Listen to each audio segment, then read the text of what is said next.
নমস্কার বন্ধুরা, আপনাদের সবাইকে স্বাগত জানাচ্ছি একটা নতুন ভিডিওয়। আজকে আমি গণেশজিকে সঙ্গে নিয়েই ভিডিওটা করছি। তো গণেশকে এরকম বসিয়ে রাখলে ভালো বুঝতে পারছেন নাও হয়তো আপনারা, মুখ দেখা যাচ্ছে না, তাই গণেশকে আমি এইভাবে রেখেছি। তো বন্ধুরা, গণেশের আশীর্বাদ আপনাদের সঙ্গে থাক, আমার সঙ্গেও আছে। বন্ধুরা, একটা কথা বলবো, আজকে এই যে আমরা তন্ত্রের কথা বলি, তন্ত্রক্রিয়া, তো এই তন্ত্রের কথা বলতে গেলে আমাদের কয়েকটা শব্দ সম্পর্কে জেনে নেওয়াটা খুব দরকার। তো সেই কথাটাই আমি আপনাদেরকে বলবো।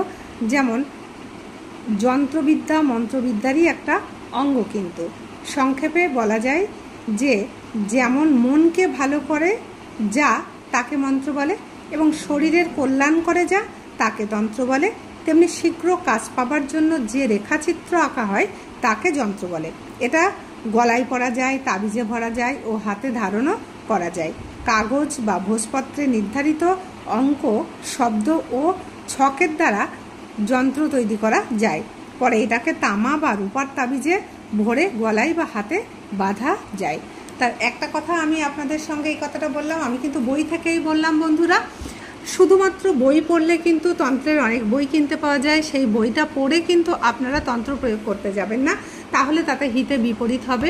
কারণ গুরু দীক্ষা বা গুরুর আদেশ অনুসারে কিন্তু এই কাজগুলো করতে হয়। তো তাই বলছি বন্ধুরা, যে যারা বলেন তাবিজ কবজ সম্পর্কে অনেকে অনেক মন্তব্য করেন, তাবিজ কবজ মানেই খারাপ, এটা ওটা, তা কিন্তু নয়। এবং তাবিজ কবজ করতে গেলে কিন্তু অনেক সাধনা করতে হয়, অনেক সিদ্ধি লাভ করতে হয়, অনেক যন্ত্রকে পুজো করতে হয়, যন্ত্র লিখে, এবং এটা বোঝারও ব্যাপার যে কার কোন যন্ত্রের প্রয়োজন। তো সেই সমস্তগুলো করে অনেক কষ্ট সাধনা করে তাবিজ কবজ পুজো পাঠ করে কিন্তু একজন ক্লায়েন্টকে পড়ানো হয় বা ভক্তকে পড়ানো হয়।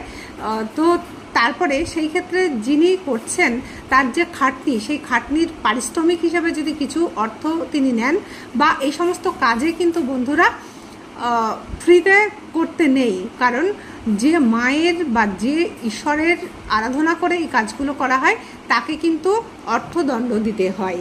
তো সেই হিসাবেই অর্থ নেয়। তো অর্থ নেওয়াটা মোটেই দোষের নয়। তো আপনারা বিষয়গুলো বুঝবেন এবং তারপরে কমেন্ট করবেন, লোককে ভালো মন্দ বলবেন। তো চলুন আজ এইটুকু, টাটা।